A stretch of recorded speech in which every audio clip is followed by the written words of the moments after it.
Imagine a sprawling, breathing metropolis, a city of 1 million souls.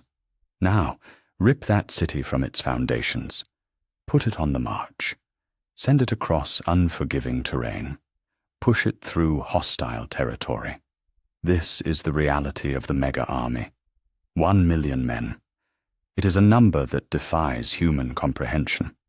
Even today, moving 1 million people is a staggering logistical nightmare. Now, strip away the modern world. Take away the roaring diesel engines. Remove the heavy cargo planes. Erase the miracle of refrigeration. Silence the radios. Turn off the power grid. Welcome to the medieval world. Welcome to the impossible march.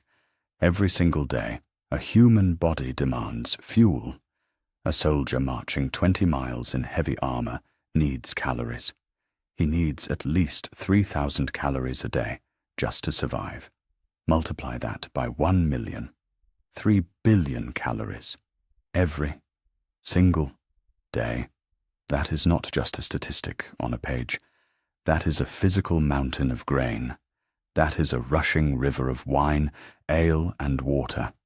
That is a rolling sea of livestock, stretching all the way to the horizon. And all of it has to move.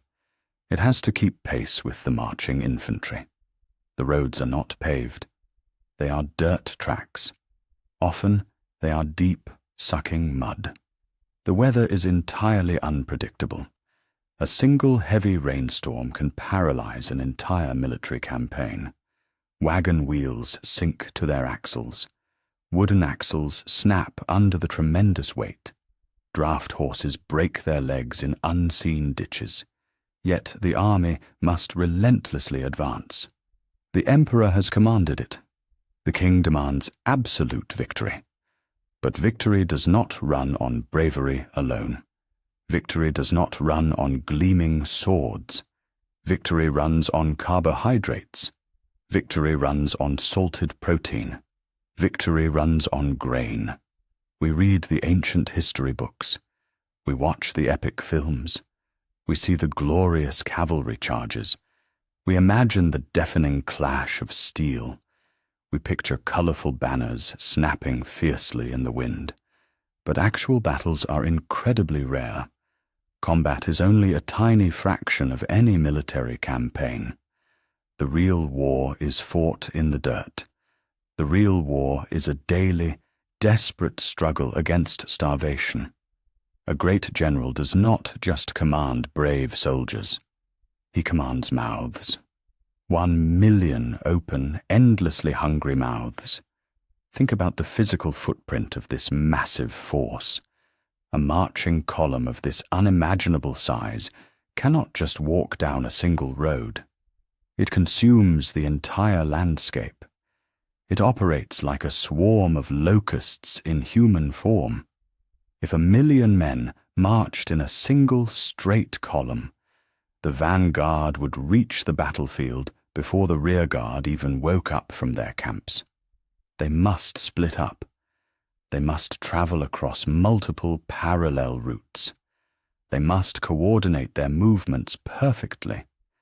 And they must do it without modern navigation. They must do it without satellites. They rely entirely on human couriers. They rely on lone riders pushing their horses to the absolute brink of death just to deliver a handwritten message. The stakes are absolute. If the food stops moving, the army dies. It is truly that simple. Hunger breeds terrible disease. Hunger breeds violent mutiny. A starving soldier quickly drops his heavy spear. He turns his anger on his own commander. He deserts into the dark night to forage for scraps. The greatest empires in human history were rarely defeated by enemy swords. They were defeated by empty stomachs. They were completely broken by shattered supply lines. So, how did they actually do it? How did ancient and medieval warlords achieve the seemingly impossible? How did they feed this marching leviathan without a single watt of electricity. It was certainly not magic. It was brutal, cold, and calculated arithmetic. It was an astonishing, continent-spanning system of ruthless extraction. It was a masterclass in food preservation and relentless forward movement. It was the bloody birth of complex military logistics. This is the untold story of the invisible machinery of war. This is the impossible march.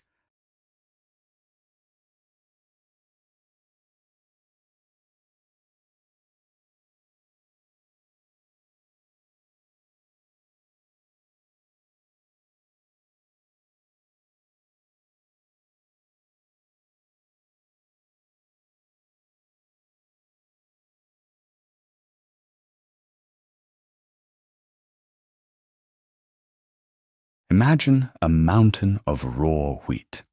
Now imagine consuming that entire mountain every single day. 1 million men require thousands of tons of food. They need it daily. They need it without exception. Nature does not care about imperial ambitions. Stomachs must be filled. The foundation of any medieval mega-army was not the sword. It was the scythe. Before a single soldier marched, an empire had to bleed its own land dry. This was the brutal science of mass agricultural requisition. It relied on a calculated, unforgiving math. Emperors did not simply ask for surplus crops. They demanded them. They legislated them. Entire economies pivoted to feed the war machine. In medieval China, the Sui and Tang dynasties perfected this grim calculus. They fielded armies of staggering size. To feed them, they implemented strict land distribution laws. Every peasant received a plot of earth. In return, they owed a blood tax paid in grain.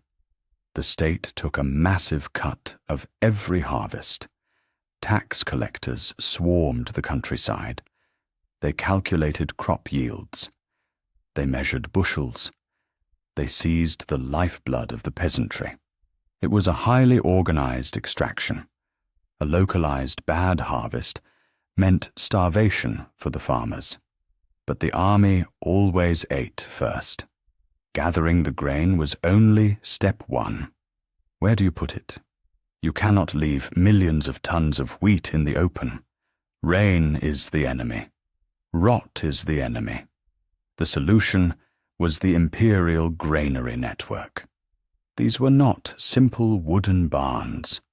They were marvels of ancient engineering. Look at the ancient city of Luoyang. Archaeologists discovered the Hanjia granary there. It was a sprawling, walled complex. It contained over 400 massive subterranean storage pits. Each pit was carefully engineered. Laborers dug deep into the earth. They baked the walls with fire to harden the clay. They lined the pits with ashes. They added layers of wooden boards. They sealed it all with thick mats of chaff. This kept the moisture out. It kept the rats out. Grain stored here could last for years. Some historical records claim it lasted up to a decade. A single pit could hold thousands of bushels. The entire complex held enough to feed a colossal army for months. This required ruthless administration. Granaries were fortresses of food. They were guarded by elite soldiers. They were managed by an army of scribes. Every single grain was accounted for. Quartermasters kept meticulous ledgers. They recorded the origin of the harvest. They noted the exact date of deposit. They tracked the quality of the yield. Bureaucrats used wooden tallies and bamboo slips. They unrolled vast scrolls. Mathematics was just as vital as military strategy. A miscalculation meant starvation. A corrupt official meant a collapsed supply line. Punishments for stealing imperial grain were absolute. Execution was standard. The stakes were simply too high. But a single massive stockpile is useless on a moving campaign. Empires needed a sprawling network. They built a hub-and-spoke system of survival. Giant central granaries fed smaller regional depots. These regional depots fed forward operating bases. The empire mapped its expansion through storehouses. Before an invasion launched, the granaries moved first. The state ordered grain pushed to the borders. It was stockpiled miles from the enemy. This created a springboard of calories. The army could march rapidly to the frontier. They did not need to forage in their own territory. They simply hopped from granary to granary. They consumed the stockpiles along the route. By the time they hit enemy soil, they were fully fed. Their supply wagons were completely full. The Carolingian Empire in Europe used a similar logic. Charlemagne issued strict royal decrees, known as capitularies. These mandated the stockpiling of food. Every royal estate had to maintain a surplus. They built specialized storehouses. Grain, wine, and cured meats were locked away. When the Frankish army marched, they expected these estates to feed them. The Byzantines did exactly the same. Their vast logistical hubs in Anatolia were called aplekta. These were heavily fortified military camps. They doubled as massive agricultural depots. The state forced local farmers to deliver their crops directly to these hubs. The army would arrive. They would resupply. They would march on. The empire survived because the grain flowed. Without the granary, the horde would starve before it ever saw a battlefield.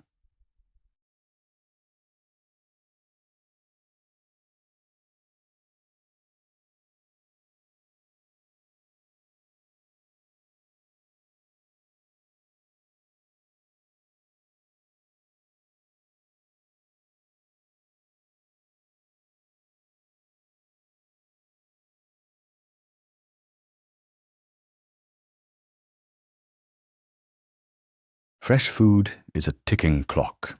Meat rots in days. Grain dampens and molds. A marching army cannot rely on fresh harvests. They need time. They need stability. They need preserved calories.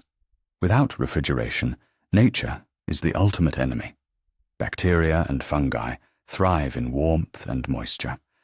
To defeat them, medieval quartermasters had to master chemistry. They became engineers of preservation. Salt was their primary weapon against decay. It was not just a seasoning. It was a strategic military asset. Salt draws out moisture through osmosis. It dehydrates the cellular structure of flesh. It creates a toxic environment for bacteria. Pork was the absolute favorite for salting. It took the salt exceptionally well.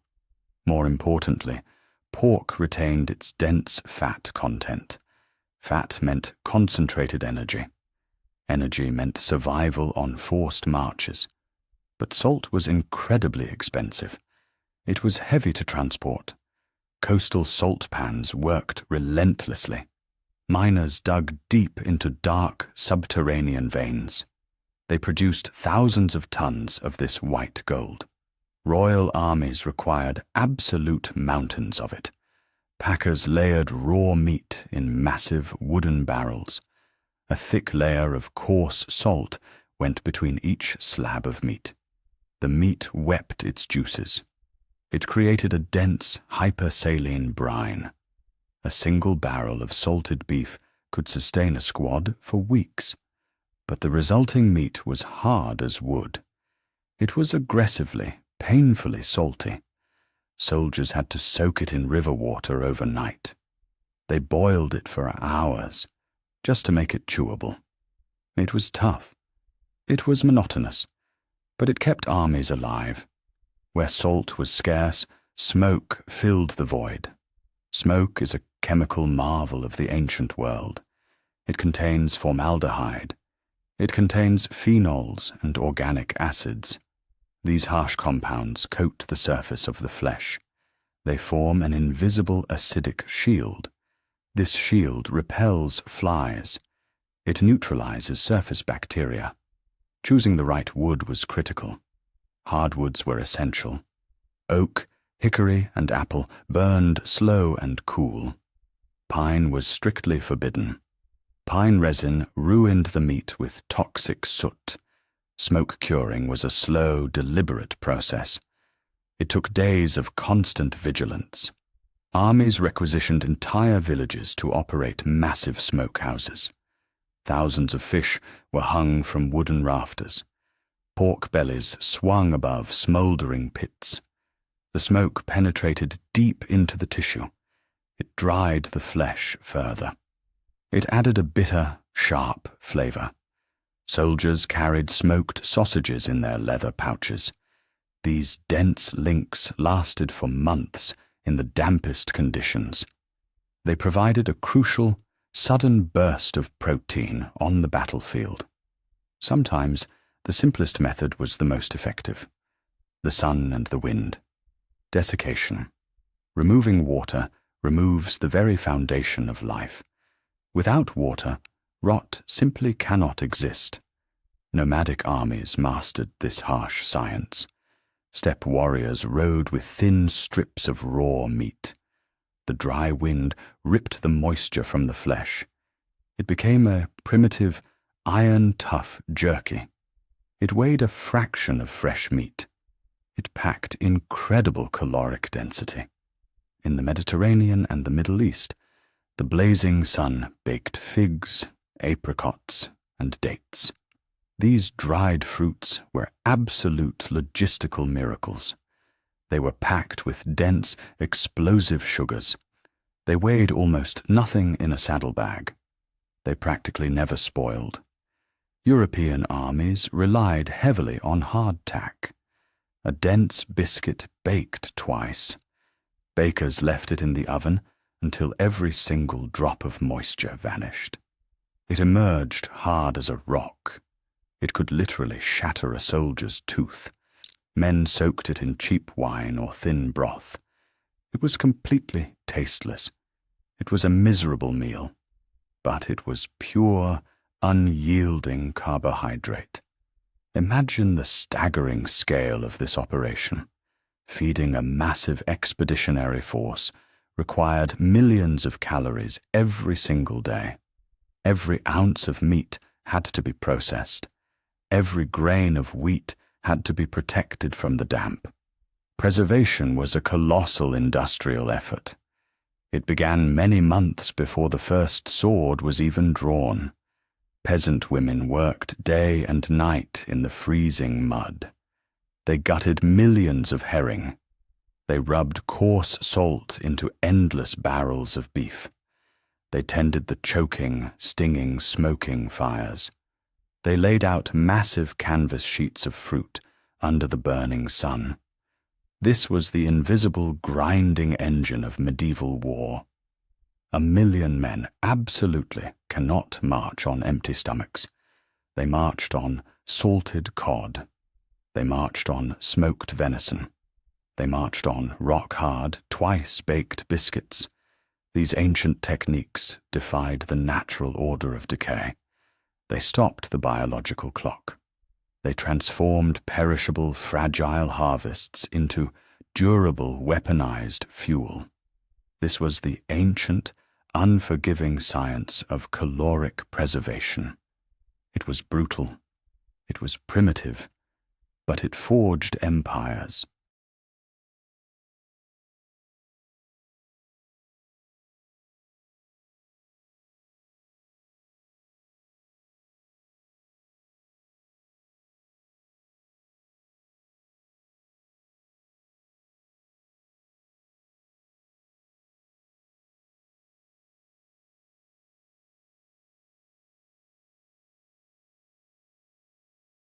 To move an army, you need muscle, Human muscle swings the sword.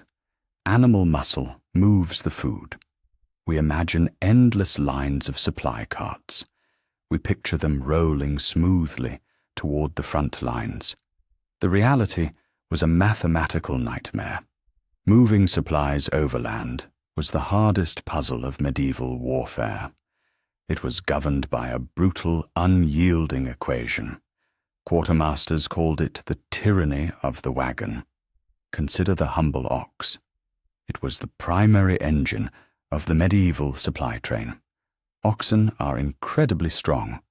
They are remarkably docile. They can survive on rough scrub and poor pasture, but they are agonizingly slow.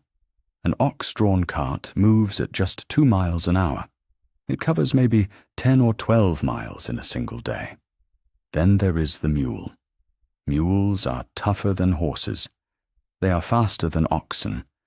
They can carry heavy packs through high mountain passes.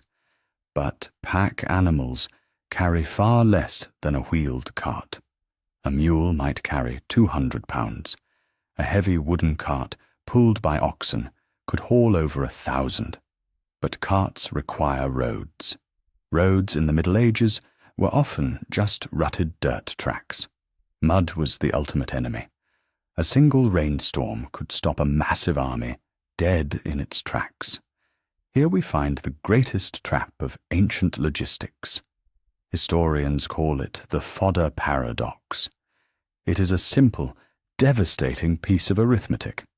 A draft animal burns massive amounts of calories. To pull a heavy load, an ox needs to eat. It needs grass, hay, and grain. A team of oxen hauling a cart full of grain must be fed from that very cart. Every mile they walk, they eat a portion of their own cargo. Let us do the math. A standard medieval cart holds about 1,200 pounds of grain. A team of oxen eats about 50 pounds of fodder a day. If they travel for 12 days, they consume half their payload. If they travel for 24 days, the cart is completely empty. The oxen have eaten everything. The soldiers get nothing. This created a hard physical limit on warfare. An overland supply line could only stretch about 150 miles. Any further, and the supply train simply consumed itself. You could not just add more carts. More carts meant more oxen.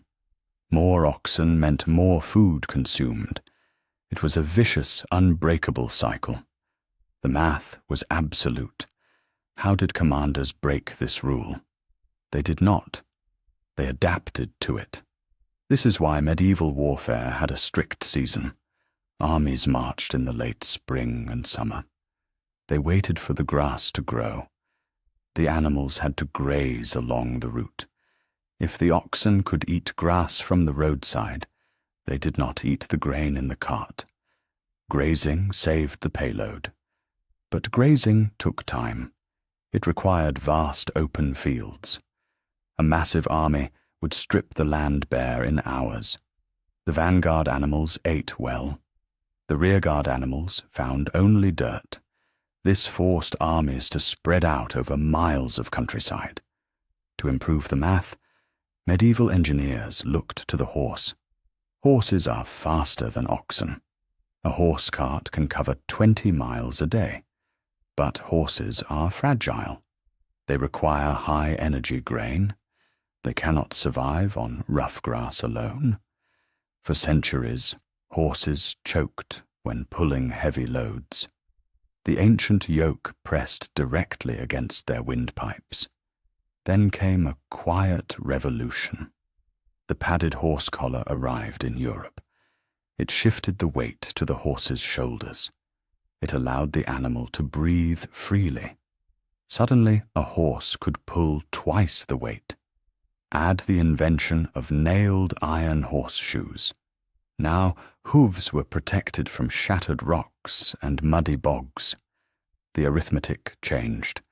Supply lines moved faster. Armies could strike deeper into enemy territory. Yet the sheer scale of the beast train remained staggering. To feed a massive imperial force, you needed tens of thousands of animals. The braying of mules was deafening. The bellowing of oxen filled the air. The stench of manure was overwhelming. This was not a sleek military machine.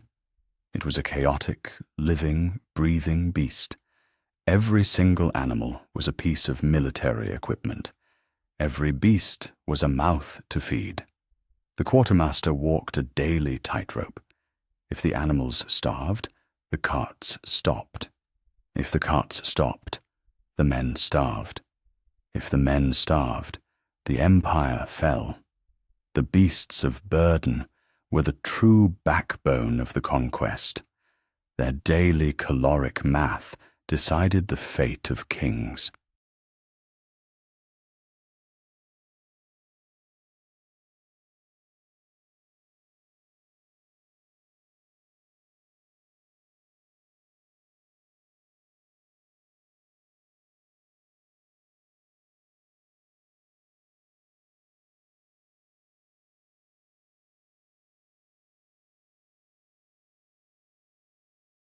Moving food over land is a losing game.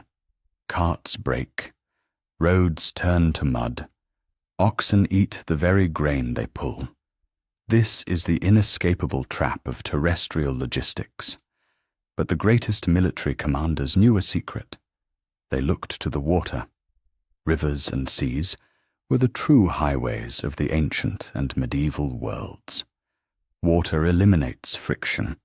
Water defies the fodder paradox. A single wooden barge can carry the load of 100 massive wagons, and a barge does not need to eat. Think about the sheer physics of it. Dragging a ton of wheat through a muddy forest requires massive caloric expenditure. Floating that same ton down a river requires only a gentle current. It requires a few men with long wooden poles. The economics of war completely shift. Suddenly, feeding a massive army becomes mathematically possible. Empires mapped their conquests around these blue arteries. The Romans knew it.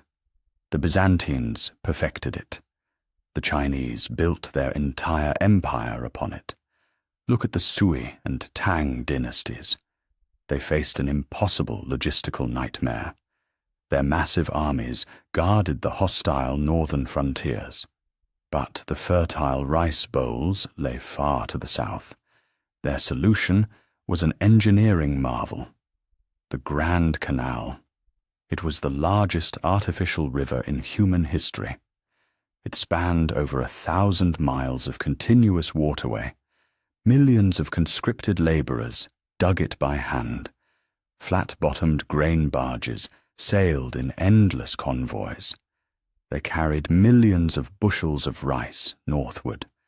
Without this watery artery, the northern armies would have starved in weeks. The empire would have fractured into pieces. In Europe, the strategy was identical. The Rhine and the Danube were the great logistical conveyor belts. Armies did not just march near rivers. They tethered themselves to the water. Crusader armies and imperial legions hugged the riverbanks. Massive flotillas shadowed the marching columns. These boats were crammed with salted pork, hardtack, and casks of ale. If an army strayed too far from the river, the clock started ticking. Starvation was only ever a few days away. Rivers dictated the very geography of human conflict. But rivers only go so far. To project true imperial power, commanders had to conquer the sea. Maritime supply chains were the ultimate logistical gamble. The sea offers boundless capacity. Huge, deep-bellied cargo ships could hold staggering amounts of grain. Cargo holds were stacked high with clay amphorae. Olive oil, wine, and preserved fish filled every inch of available space. The Byzantine Empire relied on these massive fleets. They sailed from the breadbaskets of Egypt directly to Constantinople. These were the supertankers of the medieval age. Round ships with vast wooden hulls. They carried thousands of tons of life-saving calories across open water. Yet the sea is a fickle ally. It is violent. It is unpredictable. A sudden squall could erase a month's worth of rations in minutes. A shift in the wind could stall a fleet for weeks.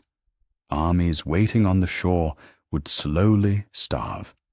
Because of this, coastal hugging became the standard doctrine. Supply ships crept along the shoreline. They darted from port to port. They sought safe harbor before the autumn storms arrived. Ports became the most strategic targets on any map. Capturing a deep-water harbor meant capturing the enemy's stomach. Once the ships arrived, the real chaos began. Unloading was a frantic, labor-intensive ballet. Thousands of dock workers swarmed the piers. Wooden pulleys groaned under the weight of giant cargo nets. Barrels of wine and sacks of flour were hoisted onto the docks. From the port, the food flowed into smaller riverboats, then to carts, then to the backs of pack animals. It was a perfectly calibrated cascade of calories. It flowed from the vast ocean directly to the hungry mouth of a soldier. Waterways were the invisible skeleton of ancient warfare. They were the vital arteries that kept the imperial Leviathan alive. To cut the river was to kill the army. To sink the fleet was to win the war. Without the buoyancy of water, the massive armies of antiquity could never have existed. They would have collapsed under their own staggering weight.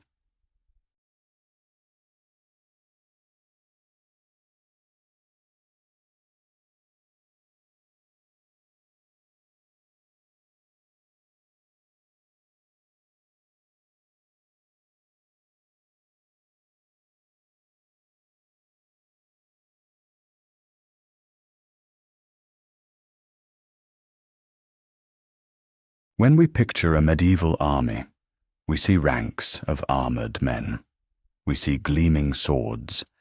We see banners snapping in the wind. But this is a fantasy. It is an incomplete picture. A marching army was never just a collection of soldiers. It was a sprawling, chaotic, migrating metropolis. It was a moving city. To understand ancient logistics, you must look behind the vanguard. You must look at the dust cloud trailing for miles. This was the baggage train, and it was the true beating heart of the military machine. History often ignores the camp followers, but without them, any campaign would collapse in days.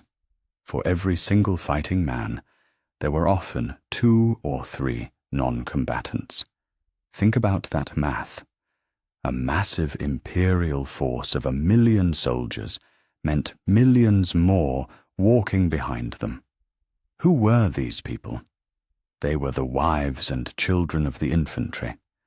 They were the merchants looking for a quick profit. They were the priests offering salvation. They were the prostitutes offering comfort. But above all, they were the laborers. An army destroys its own equipment at a staggering rate. Armor rusts, leather rots, cart wheels shatter on rocky roads. Soldiers could not fix these things themselves. They relied on the moving city. Blacksmiths hauled heavy anvils in wooden carts. They forged nails and repaired chainmail by the side of muddy roads. Cobblers worked endlessly. A marching army burned through thousands of leather shoes a week. Without cobblers, soldiers marched barefoot. Barefoot soldiers get infections. Infected soldiers die before ever seeing a battlefield. The camp followers were not parasites. They were the lifeblood of the expedition. They formed a mobile economy. Coins flowed freely from soldiers to sutlers. Sutlers were the private merchants who sold extra rations. They sold ale, salted fish, and hard cheese. If the official supply lines failed, the sutlers kept the men from starving. Now, picture the baggage train itself. It was a terrifying logistical beast. Thousands of wooden wagons creaked under the weight of tents and tools. Massive siege engines were broken down into heavy wooden beams. Oxen pulled the heaviest loads. Mules carried the rest. The noise was deafening. Men shouted. Animals bellowed. Wooden wheels ground against stone. The smell was equally overwhelming. Dust, sweat, and animal waste choked the air. This train could stretch for 20 miles. It moved at a painfully slow crawl. On a good day, it covered maybe 10 miles. On a bad day, trapped in deep mud, it moved barely 3. But this moving city had a fatal flaw. It was perpetually hungry. The wagons could only carry so much food. The rest had to be found along the way. Enter the foragers. They were the gatherers of the army. But to the local peasants, they were a plague of locusts. Foraging was not random looting. It was a highly organized military operation. Commanders sent out heavily armed cavalry patrols. These patrols fanned out for miles around the main marching column. They stripped the countryside bare. They emptied local granaries. They drove away cattle, sheep, and pigs. They took every sack of flour and every barrel of ale. If a village resisted, it was burned. The army consumed everything in its path. It left behind a wake of total devastation. This was a calculated survival strategy. By eating the enemy's food, the army sustained itself. At the same time, it crippled the local economy. Yet this sprawling mass was incredibly vulnerable. The baggage train was the ultimate prize for any enemy. It was the Achilles heel of the empire. A swift cavalry raid on the rear column could spell disaster. If the enemy burned the wagons, the food was gone. If the food was gone, the moving city starved. Morale would break. Desertion would skyrocket. The army would dissolve into a mob of desperate, starving men. Therefore, commanders spent massive resources defending the train. Elite guards marched alongside the slow-moving carts. The moving city had to be protected at all costs. It was a fragile ecosystem. It was a triumph of human endurance and sheer willpower. Against all odds, this chaotic mass of humanity crawled across continents. It kept the soldiers fed. It kept the blades sharp. And it brought the wrath of empires to the very edges of the known world.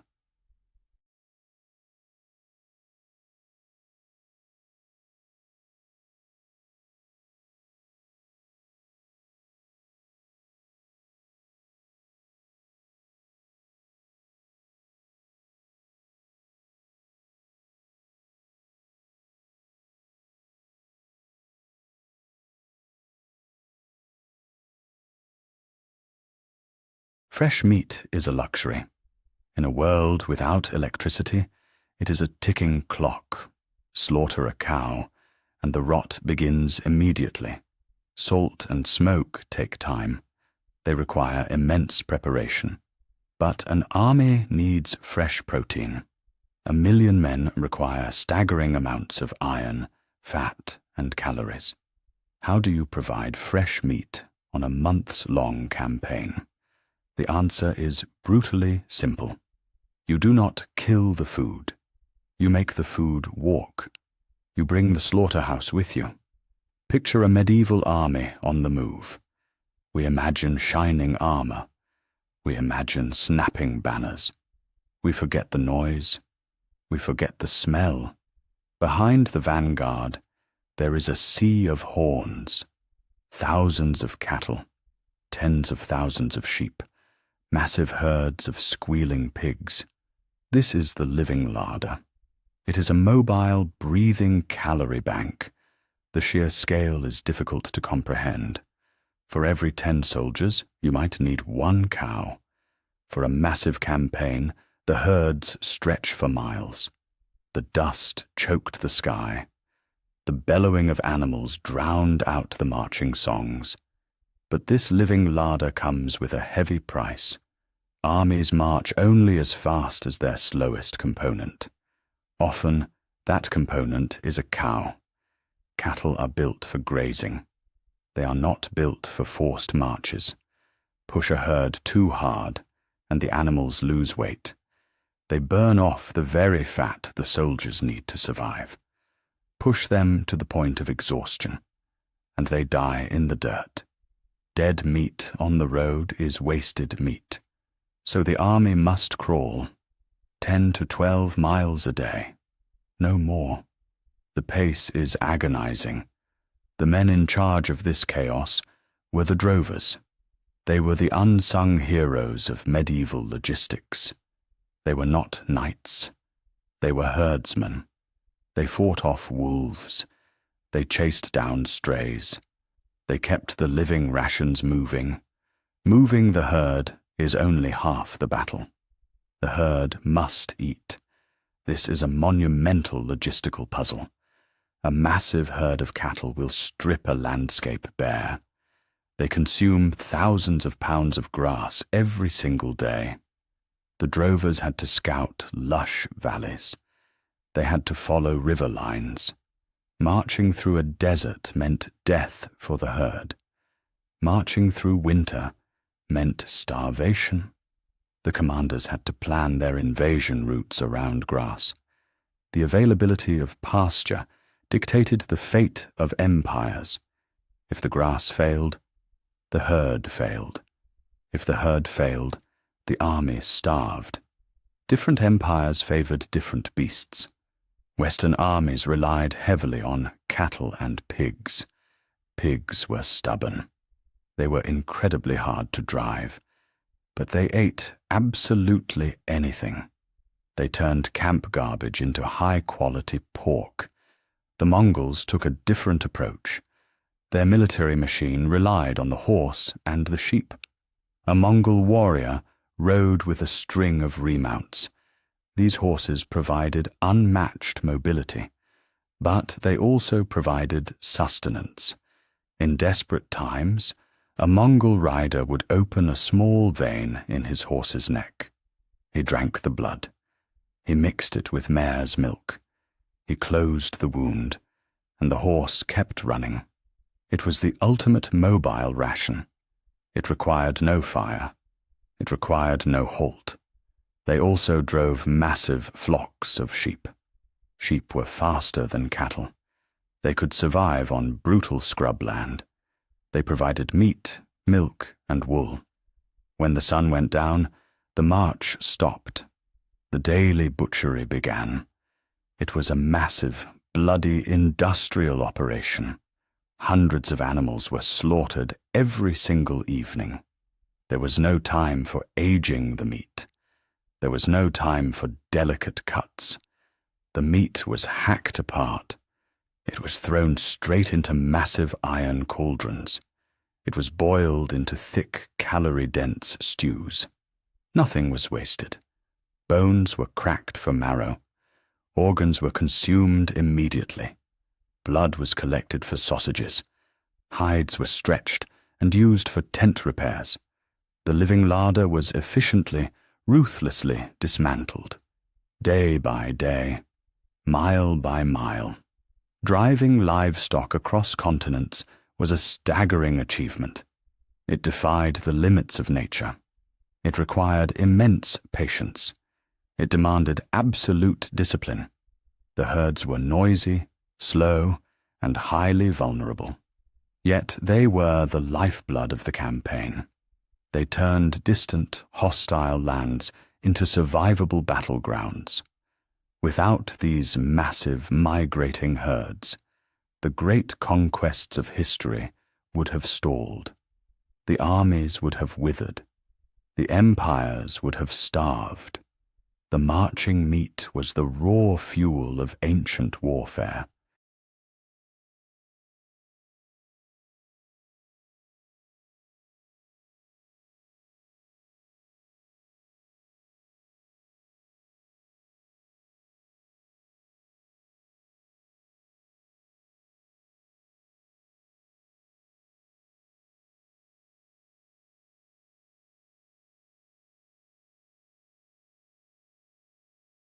Food takes weeks to kill a man.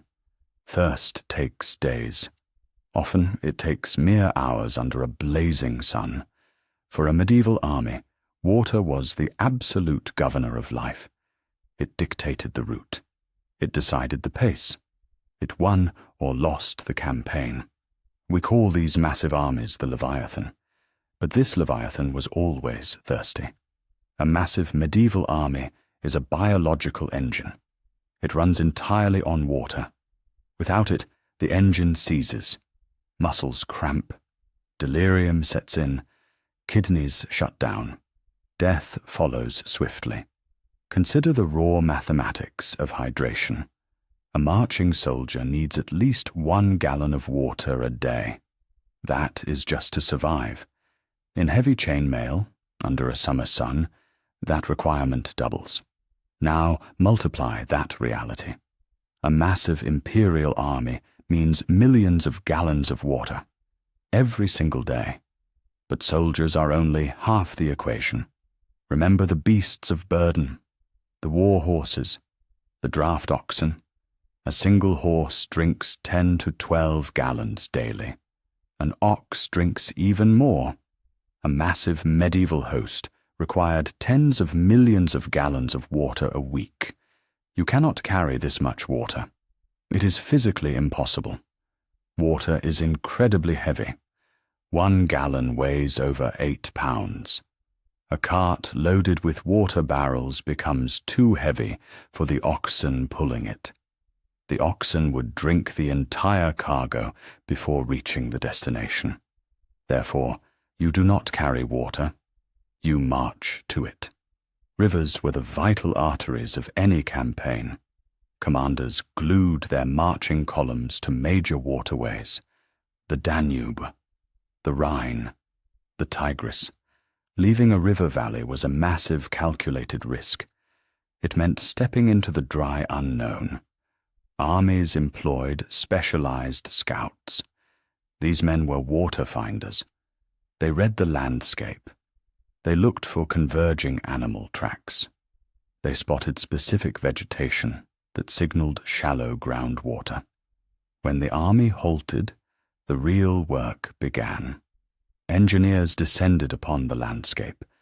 They carried specialized augers and iron shovels. They dug temporary wells by the hundreds. This was back-breaking labor. They lined the shafts with timber to prevent collapse. They built massive wooden troughs. These troughs allowed thousands of horses to drink simultaneously. Time was always the enemy. A thirsty army is a restless army. Panic could spread like wildfire. To prevent chaos, water distribution was heavily policed. Quartermasters guarded the muddy wells with drawn swords. Rations were measured down to the wooden cup. When an army absolutely had to cross an arid region, they prepared meticulously. They drained local wells dry. They filled thousands of leather water skins. Leather was preferred over wood. It was lighter. It did not shatter upon impact. Goatskins were stitched tight and sealed with boiling pitch. Sometimes quartermasters added a splash of vinegar. This masked the foul taste of stagnant water. It also provided a mild antibacterial effect, but stored water spoiled quickly. Algae bloomed. Bacteria multiplied in the dark. Thirst was a devastating weapon.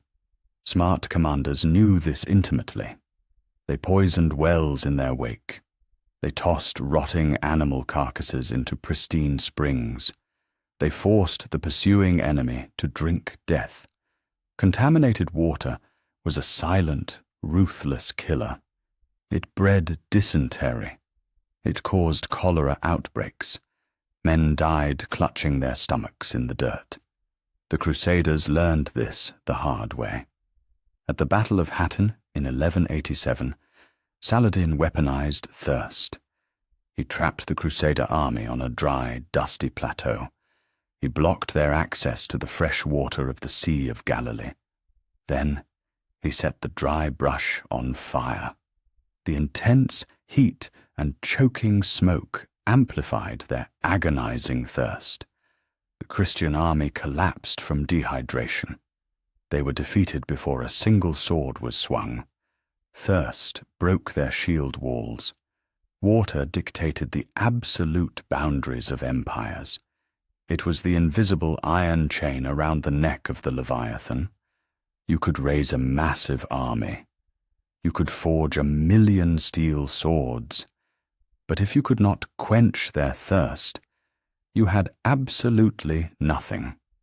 Engineering water supply was the ultimate test of ancient logistics. It required brilliant strategic planning. It demanded ruthless internal discipline.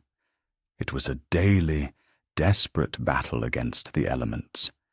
It was a battle fought with shovels, buckets, and relentless ingenuity.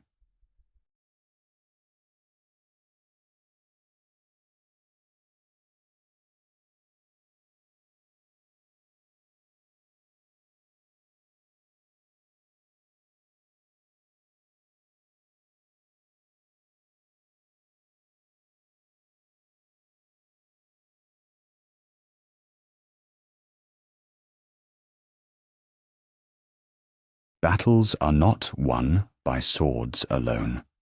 They are won by parchment. They are won by ink. They are won by the quartermaster.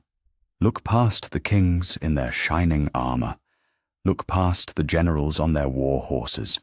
Find the exhausted man holding the ledger. He holds the true power of the army.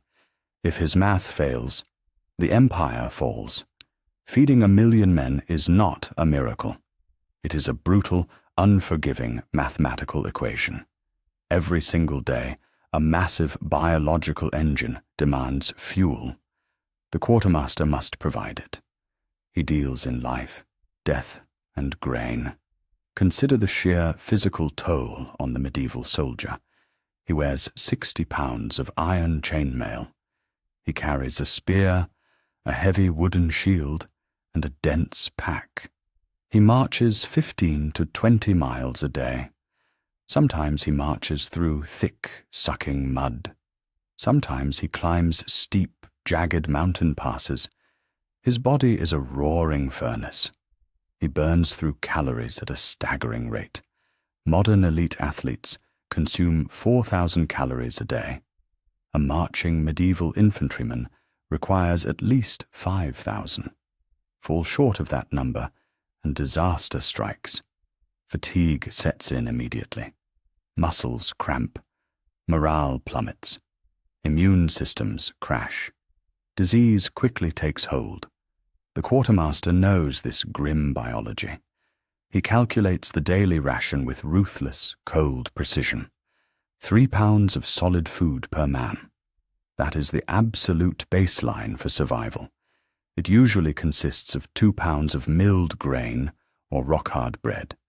Then comes 1/2 pound of heavily salted meat or dried fish. Finally, a few ounces of hard cheese and dried legumes. They wash it down with a ration of weak ale or sour wine. This is not a feast. It is purely functional fuel. It keeps the biological furnace burning for exactly 1 more day. Now, multiply that single, meager ration. Multiply it by 1,000,000 men. The numbers instantly become terrifying. 3 million pounds of food. every single day.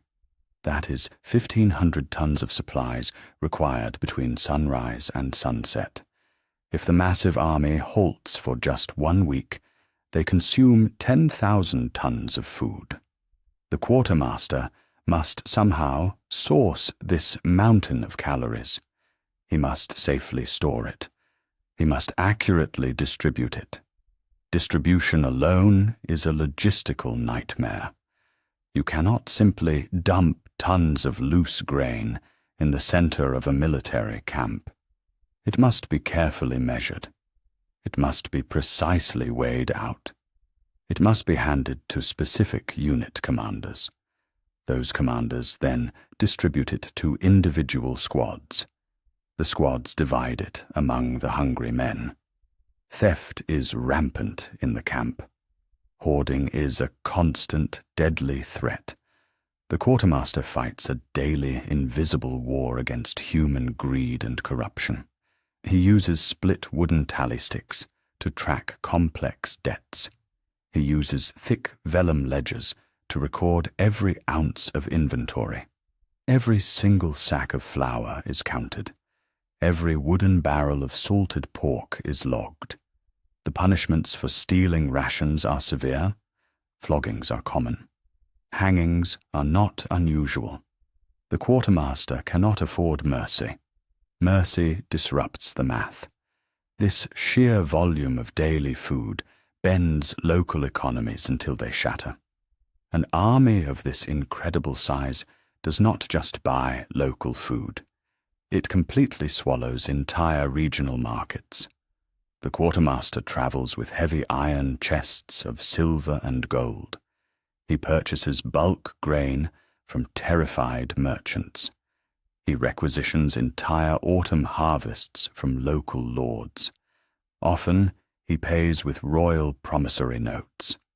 These fragile paper notes are backed by the distant crown. Sometimes they are eventually honored. Very often, they are completely worthless. Prices skyrocket the moment the army approaches a town. A simple loaf of bread can suddenly cost 10 times its normal price.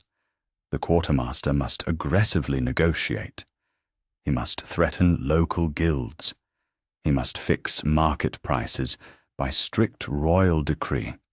If the locals refuse to sell at his set price, he simply takes the food by force. The survival of the army always eclipses local property rights. In this dark world of caloric math, there is absolutely no margin for error. A misplaced decimal point on a modern spreadsheet causes a minor headache. A miscalculated ledger in a medieval military camp causes mass starvation. The quartermaster must constantly account for natural spoilage. He must account for sunken river barges. He must account for dead pack mules. He desperately tries to build safety buffers into his daily math. He demands a 10% surplus from his suppliers. He rarely actually gets it. He operates entirely on the razor's edge of total disaster. He knows the oldest, grimmest truth of human warfare. Amateurs study battlefield tactics. Professionals study supply logistics. The ink in the ledger dictates the entire campaign. When the ink finally runs out, the blood inevitably begins to flow. When the grain sacks empty, the great army dies.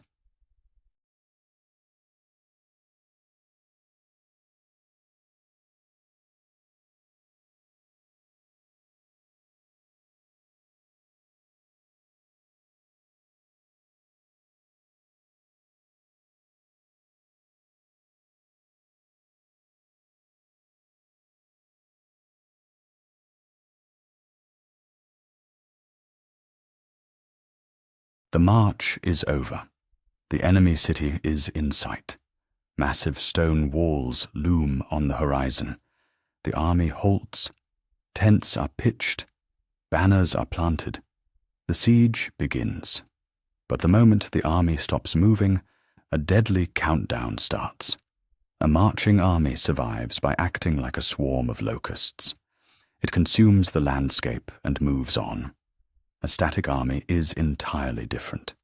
It sits, it waits, it eats, and it quickly destroys its own environment. This is the ultimate paradox of medieval warfare. The besieging army is often in more danger of starvation than the city it surrounds. Inside the walls, the defenders have prepared. Granaries are full, cisterns are brimming, flocks of sheep are penned in the town square. They have planned for this exact moment. Outside the walls, the attackers face a logistical nightmare. A massive army requires mountains of food every single day. On day one of a siege, foragers spread out. They strip the immediate countryside. They take grain, livestock, and vegetables. By day 10, the local area is a barren wasteland. By day 30, the situation becomes desperate. Foragers must travel further and further to find a single sack of wheat. Soon they are marching 3 days out and 3 days back. The math simply stops working. The oxen pulling the supply carts eat most of the grain before they even reach the camp. The besiegers begin to starve. To survive a prolonged siege, the attacking commander must completely change tactics. He can no longer rely on the land. He must build an artificial supply chain from scratch. The siege camp must transform. It stops being a temporary military outpost. It becomes a fully functioning city. Take King Edward III at the Siege of Calais in 1346. He did not just surround the city. He built a massive wooden metropolis outside its walls. He called it Villeneuve-la-Hardy. It had markets. It had bakeries. It had a dedicated port. Edward established a constant maritime conveyor belt of food. Ships crossed the English Channel daily. They brought salted pork, dried peas, and thousands of tons of ale. Without this permanent logistical umbilical cord, his army would have collapsed in weeks. But not every commander had a navy. Landlocked sieges were brutal wars of attrition. The First Crusade at the Siege of Antioch is a perfect example. The Crusaders surrounded the great city. Winter set in. The local harvest was entirely consumed. Supply lines from the coast were ambushed. The hunters quickly became the hunted. Famine gripped the Crusader camp. Men ate their horses. They ate dogs. They boiled leather shields to chew on the softened hide. The sheer density of a static camp bred misery. When food runs out, immunity plummets. A starving army is a breeding ground for disease. The besiegers also faced a constant, terrifying threat, the relief army. A static encampment is highly vulnerable. If an enemy relief force arrives, the besiegers are suddenly trapped. They are pinned between the impenetrable city walls and the fresh enemy army. Their fragile supply lines are instantly severed. The starvation game flips in an instant. This forced medieval quartermasters to hoard rations. Even while sitting still, they had to maintain an iron grip on the food supply. Rations were strictly measured. Theft of bread was punished by hanging. Every calorie was fiercely protected and meticulously counted. A siege was rarely a story of glorious charges. It was not usually decided by towering siege engines or crumbling stone walls. It was a bleak, grueling accounting exercise. It was a staring contest between two starving populations. Victory belonged to the side that could keep food in their bellies just 1 day longer than their enemy. The true weapon of the medieval siege was not the trebuchet. It was the grain sack.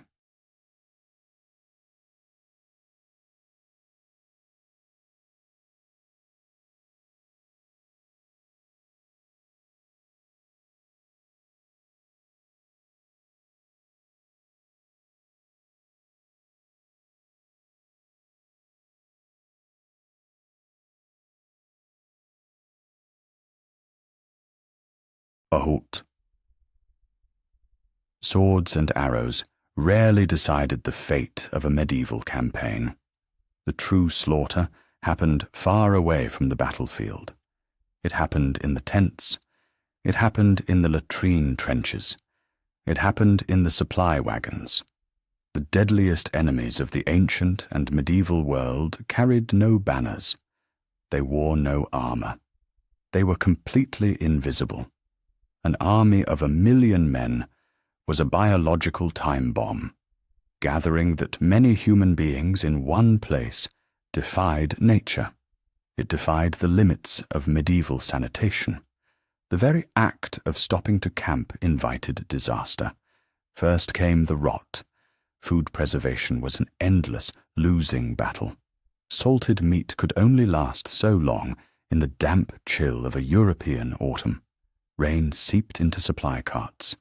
Moisture was an absolute death sentence for flour and grain. Damp grain bred mold. Sometimes it bred a highly toxic fungus called ergot. Eating ergot caused severe hallucinations. It caused gangrene. It caused agonizing death. Soldiers called it St. Anthony's fire. Entire regiments could be crippled by a single bad shipment of rye. Then came the vermin. A marching army left a massive trail of waste. This garbage attracted scavengers from miles around. Rats followed the baggage trains like loyal hounds. They nested deep inside the grain sacks. They multiplied with terrifying speed. A single pair of rats could produce thousands of offspring in a single year. They devoured precious calories. They soiled what they did not eat. Grain weevils bored into the hardtack biscuits. Maggots infested the poorly cured pork. Soldiers often chose to eat in the dark. They did this so they would not see the writhing protein moving inside their rations. But the rats brought something much worse than hunger. They brought fleas. They brought disease. The medieval camp was a perfect paradise for pathogens. Germ theory was centuries away. Commanders blamed sickness on bad air. They called it miasma. They did not understand the microscopic war raging in their own water supply. Water was the ultimate vector for death. 1 million men produce an astronomical amount of human waste. Hundreds of tons of feces were generated every single day. Digging latrines was standard military practice, yet discipline often broke down in the dark or in the rain. Heavy storms washed raw sewage directly into the nearby rivers. It seeped deeply into the groundwater. It poisoned the very streams the army relied on to drink. The immediate result was dysentery. Soldiers called it the bloody flux. It was the absolute scourge of the medieval military. Dysentery inflamed the intestines. It caused violent, unending diarrhea. Men literally bled out through their bowels. They became too weak to stand. They became too weak to hold a weapon. During the famous siege of Harfleur, King Henry V lost far more men to dysentery than he ever did to French steel. Typhus followed close behind. It was known simply as camp fever. Typhus thrived in unwashed wool. It thrived in the filthy seams of dirty uniforms. It was transmitted from host to host by the human body louse. In the freezing mud of a static encampment, soldiers huddled together for warmth. They shared body heat. They shared lice. A typhus outbreak could wipe out 1/3 of a massive army in a matter of weeks. The fever brought heavy delirium. It brought a dark, spotted rash. It brought total organ failure. Surgeons were completely helpless. They offered primitive bloodletting. They offered herbal poultices. These remedies did absolutely nothing to stop the spread. The invisible enemies marched unopposed. They decimated the veteran ranks. They broke unbreakable sieges. They forced mighty emperors into humiliating retreats. Logistics was not just about finding food. It was a desperate, daily struggle to keep that food from killing the men who ate it. It was a relentless fight against rot, rats, and ruin. And it was a fight the medieval army almost always lost.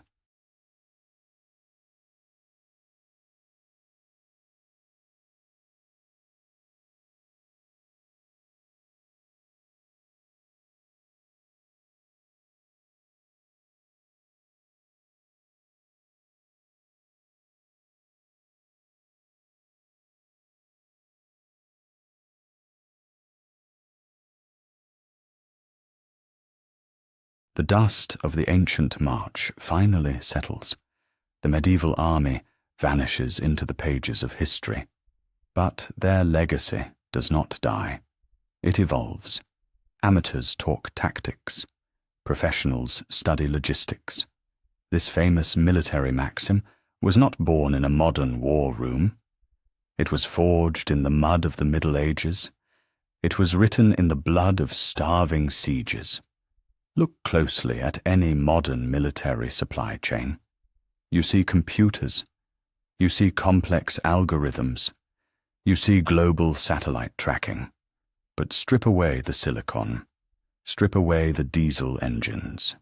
Strip away the cargo planes. The underlying skeleton remains exactly the same. The medieval quartermaster was the world's first algorithm. His leather-bound ledger was the first logistical database. He calculated daily caloric burn rates. He anticipated the exact speed of spoilage. He managed complex payload ratios.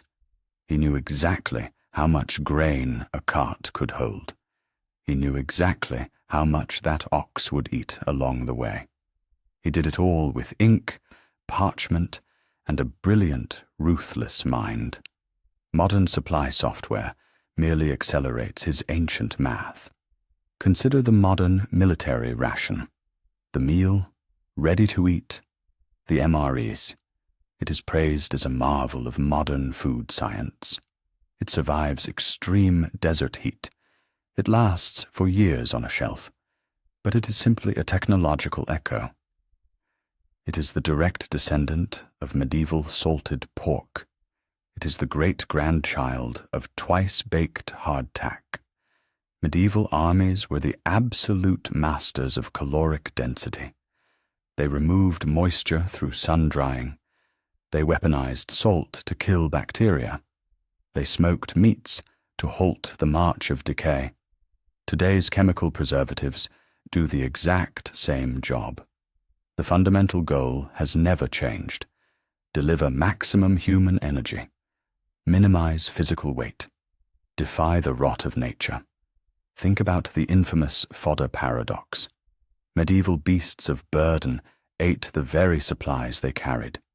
This brutal math strictly limited an army's operational range. Modern armies face the exact same nightmare. We just change the type of food. Modern tanks do not eat oats. They drink diesel. Supply trucks must burn fuel simply to deliver fuel. The tyranny of distance remains absolute. A modern armored division consumes thousands of gallons of gas a day. A medieval cavalry division consumed tons of raw grain. The mathematical equation is identical. Logistics still dictate the absolute limit of military reach. You can only fight as far as you can feed.